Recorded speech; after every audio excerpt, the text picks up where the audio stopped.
Hello and welcome to another video.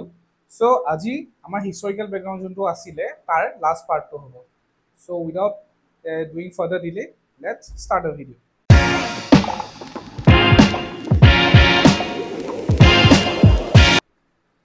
So আজি আমি one of the most crucial acts discuss কৰিম যোনটো হৈছে Government of India Act 1935.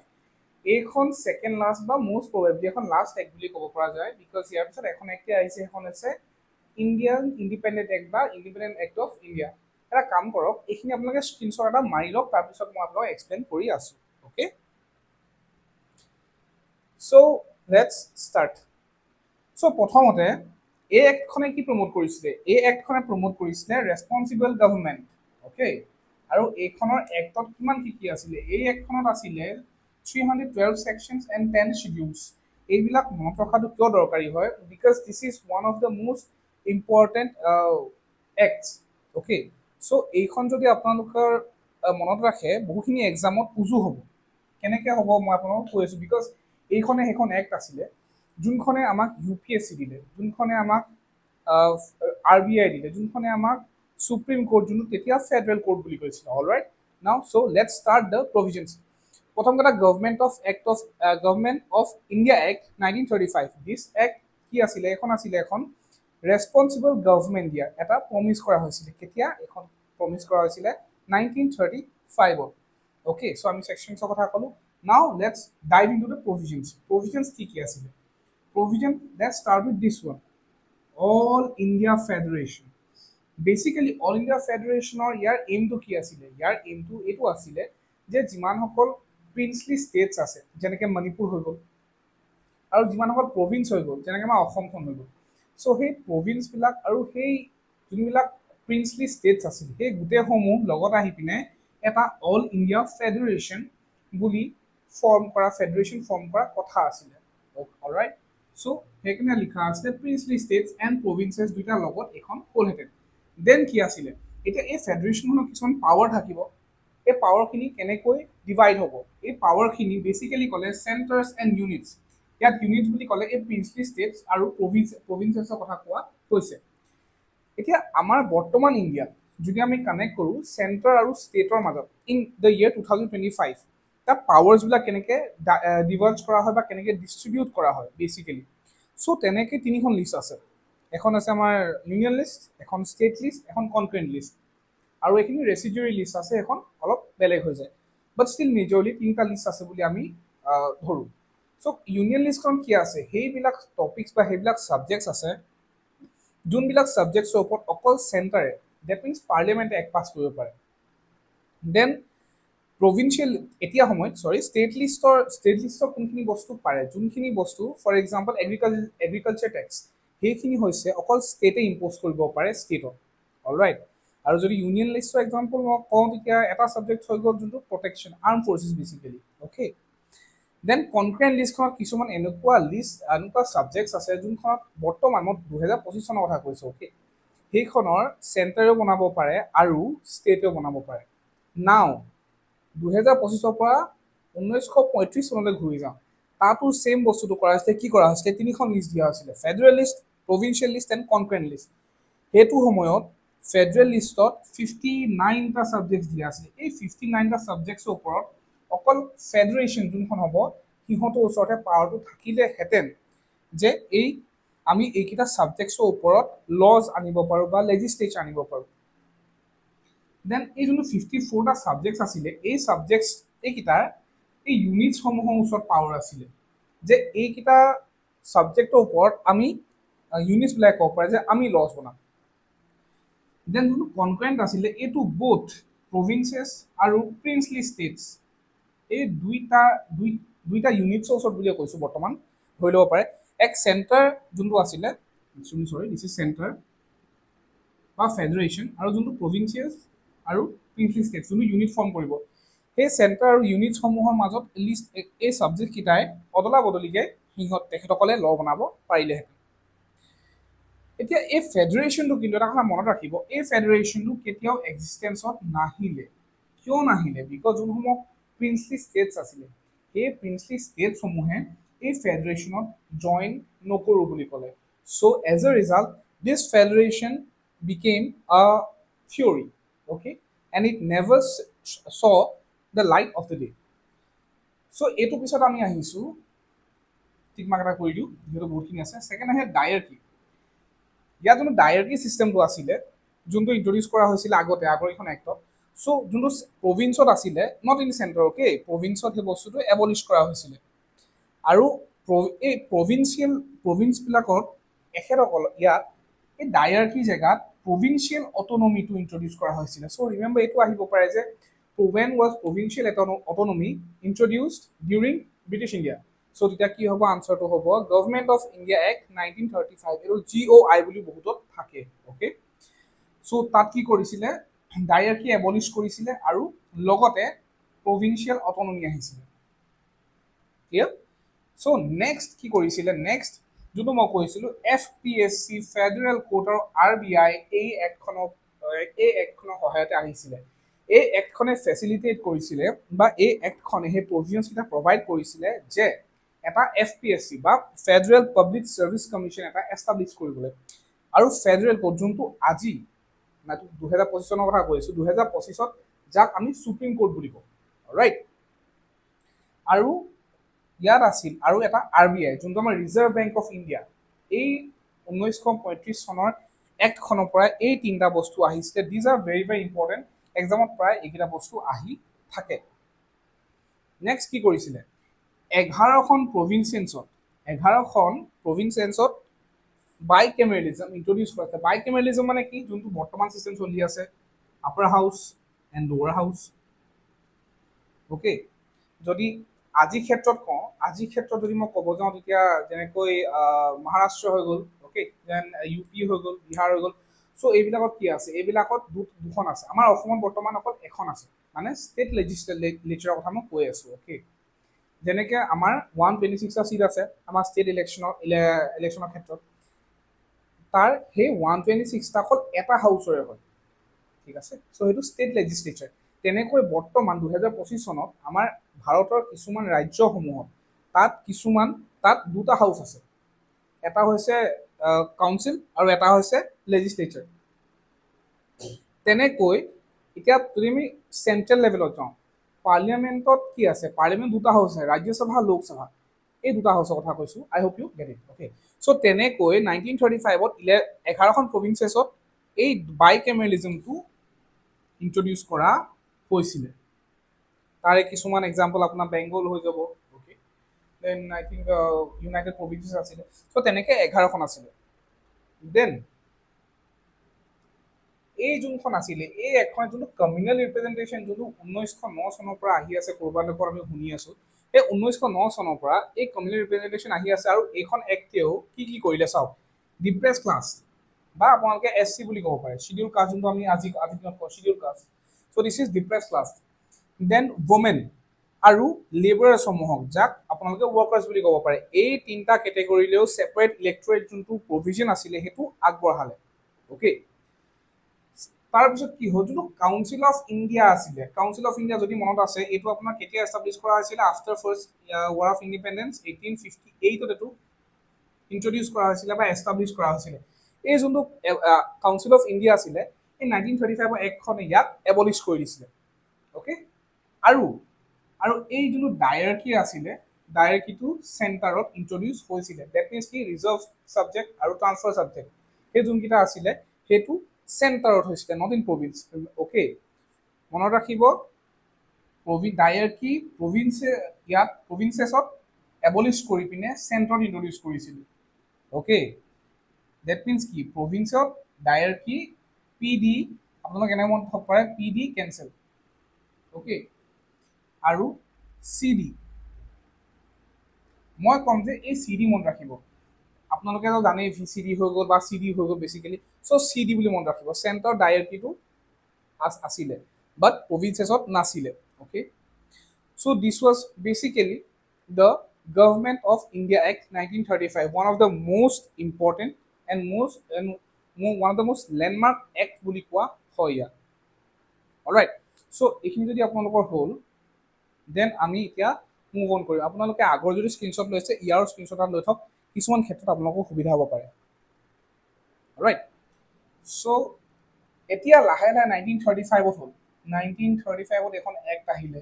তাৰপিছত বহুখিনি কথা হ'ল, যেনেকৈ 1939 পলেণ্ডক ইনভেড কৰা হ'ল, ছেকেণ্ড ৱৰ্ল্ড ৱাৰ আৰম্ভ হৈ গ'ল।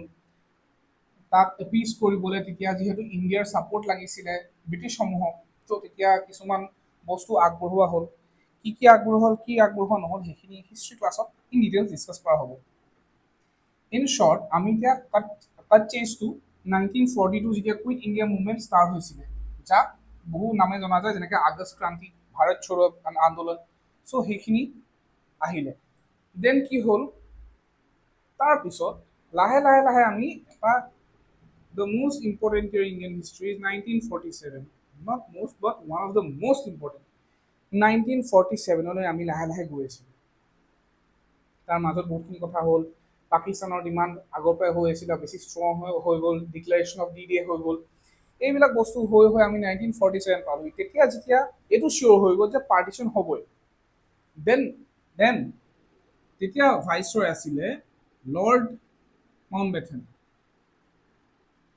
লৰ্ড মাউণ্টবেটেন, মোৰ স্পেলিংটো ইফালে হ'ব পাৰে, আপোনালোকে এবাৰ চাই ল'ব। Okay, lord Mountbatten.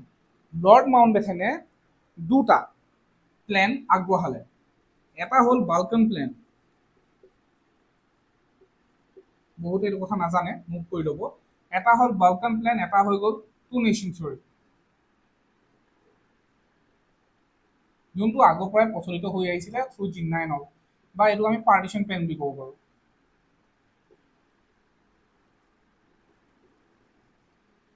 Partition plan আৰু টু নেশ্যন থিয়ৰী বা বাল্কান প্লেন। বাল্কান প্লেনত কি আছিলে, পাৰ্টিশ্যনতো আমি জানোৱে, in the dominion of India was to be divided in dominion of India and Pakistan.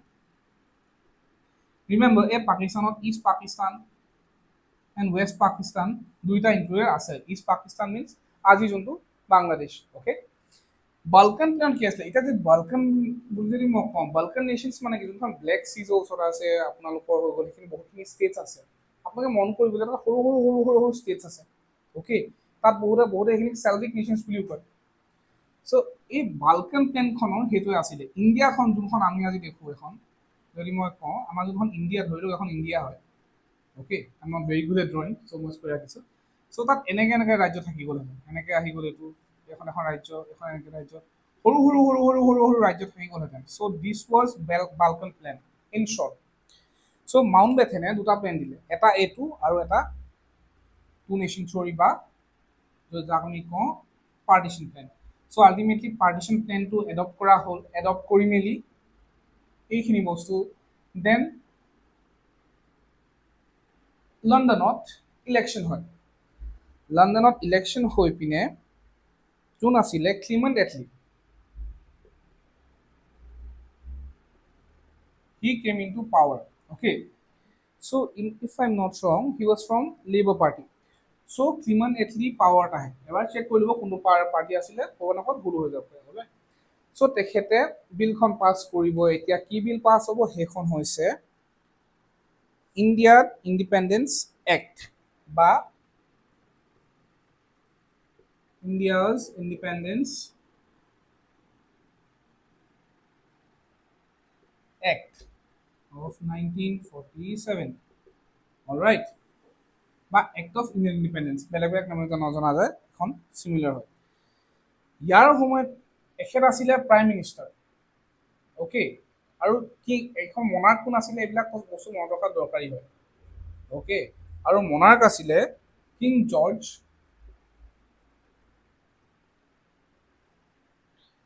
George the sixth.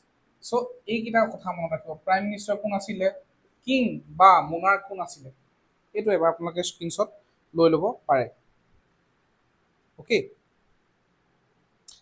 চ' কণ্টিনিউইং, এতিয়া আমি চাম এই এক্টখনৰ প্ৰভিজনছ কি কি আছিলে। এই এক্টখনৰ প্ৰভিজনছো বহুত আছিলে, বাট এই এক্টখনৰ কিছুমান দুটামান বেছি ইম্পৰ্টেণ্ট প্ৰভিজনছ আছিলে। যেনেকৈ ইয়াত এটা কথা কোৱা হ'ল যে no' act, I am using Laxmikanth, মই ক'ব পাহৰি গৈছিলোঁ, no' act of 1947 shall be executed without president approval. 'No' act of 1947 shall be executed without president approval. 'No' act of 1947 shall be executed without president approval. The British Parliament, no act of the British Parliament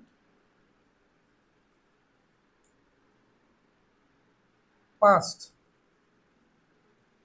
after 15th August 1947 will not be extended to dominion of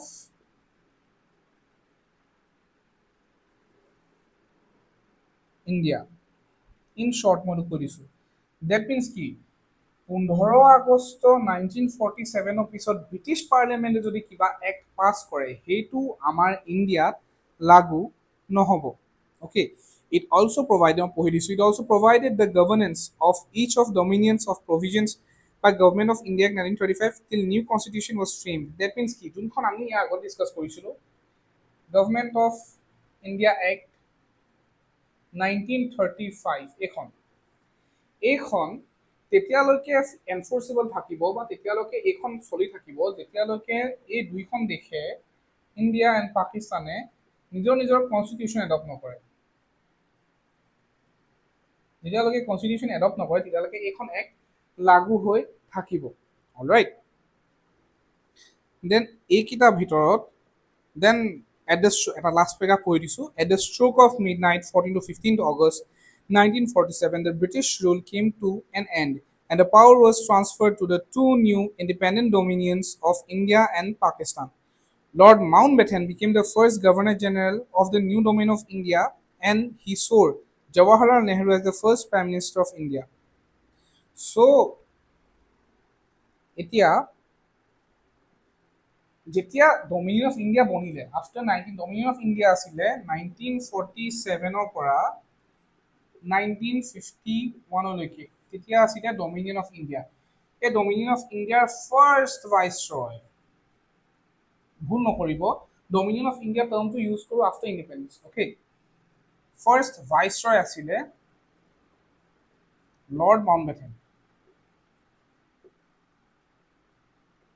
Don't get confused between first Viceroy of Dominion of India and first Viceroy of India, that is colonial India. Our first Indian asile, first Indian Governor General, first Indian Viceroy asile, but tarse C. Raja Gopalachari.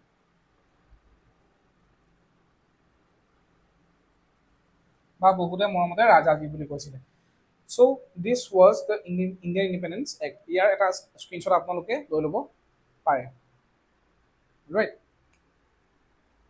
so এইখিনিয়ে আছিলে historical বেকগ্ৰাউণ্ডৰ important point কি কি act আছিলে সেইসমূহ গোটেইখিনি ইয়াত discuss কৰা হ'ল এতিয়া আমি কিছুমান বস্তু শ্বৰ্টকাটত কিছুমান চাই লওঁ আজি মই দুটামান বস্তু ডিছকাছ কৰি দিম আৰু একদম শ্বৰ্টকে কিছুমান টেকনিক্স হৈ গ'ল বা কিবা আপোনালোকে ক'ব পাৰে তাৰ পৰা কিছুমান কথা ইম্পৰ্টেণ্ট কথা মনত ৰাখিব যেনেকৈ প্ৰথম বাজেট কেতিয়া আহিছিল first budget was introduced in 1860 alright then মই যদি কওঁ monopoly ended সব এইখিনি পলিটি পইণ্ট অফ ভিউ পৰা ইম্পৰ্টেণ্ট হয় হিষ্টৰিকেল ইম্পৰ্টেঞ্চ বহুত আছে 1813 এই 1813 আৰু এটা আহিছিলে মিছনেৰিজসমূহ অ'কে মিছনেৰিজসমূহে ইণ্ডিয়ালৈ তেখেতৰ ধৰ্ম প্ৰচাৰ কৰিব আহিব পাৰিছিলে চ' ইয়াত লিখিছোঁ spread of western education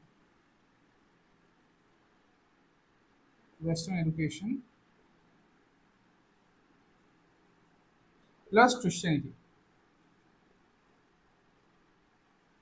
large স্কেলত তেতিয়া স্প্ৰেড হৈছিলে দেন এই মনোপলিটো একচেপ্ট এইটো মনত ৰাখিব একচেপ্ট টি এন অপিয়াম আৰু এই টি এন অপিয়ামটো কেতিয়া শেষ কৰা হৈছিলে কমপ্লিটলি এণ্ডেড ডেট মিনছ কি ডেট মিনছ টি আৰু অপিয়ামত শেষ হৈছিলে সেইটো এণ্ড হৈছিলে 1833 অলৰাইট ৰিমেম্বাৰ দিছ তাৰ উপৰিও যদি মই কওঁ ডুৱেল গভৰ্ণমেণ্ট কেতিয়া আহিছিলে বা অপেন কম্পিটিশ্যন ডুৱেল গভৰ্ণমেণ্ট কেতিয়া আহিছিলে বুলি যদি মই কওঁ ডুৱেল গভৰ্ণমেণ্ট কেতিয়া আহিছিলে first of all dual government প্ৰথম আহিছিলে 1784 বাই পিটছ ইণ্ডিয়া এক্ট। দেন কি আছিলে, দেন আহিব অপেন কম্পিটিশ্যন প্ৰথমবাৰ মানে কেতিয়া আহিছিলে, অপেন কম্পিটিশ্যন মানে যোনবিলাক এতিয়া for example best example APSC, okay ADRE কেতিয়া আহিছিলে, এইখন আহিছিলে 1853 ফাৰ্ষ্ট টাইমৰ কাৰণে আহিছিলে। তাৰ উপৰিও যোনটোখিনি আমি আগতে কোৱা হৈছিলে ফাদাৰ অফ কমিউনেল ইলেক্টৰেট, ইয়াত লিখি দিছোঁ, ফাদাৰ অফ কমিউনেল ইলেক্টৰেট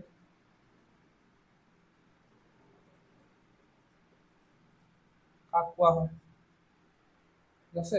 দেন বাইকেমেলিজম বা ডাইৰেক্ট ইলেকশ্যন কেতিয়া আহিছিলে, এইটো লৰ্ড লিটন।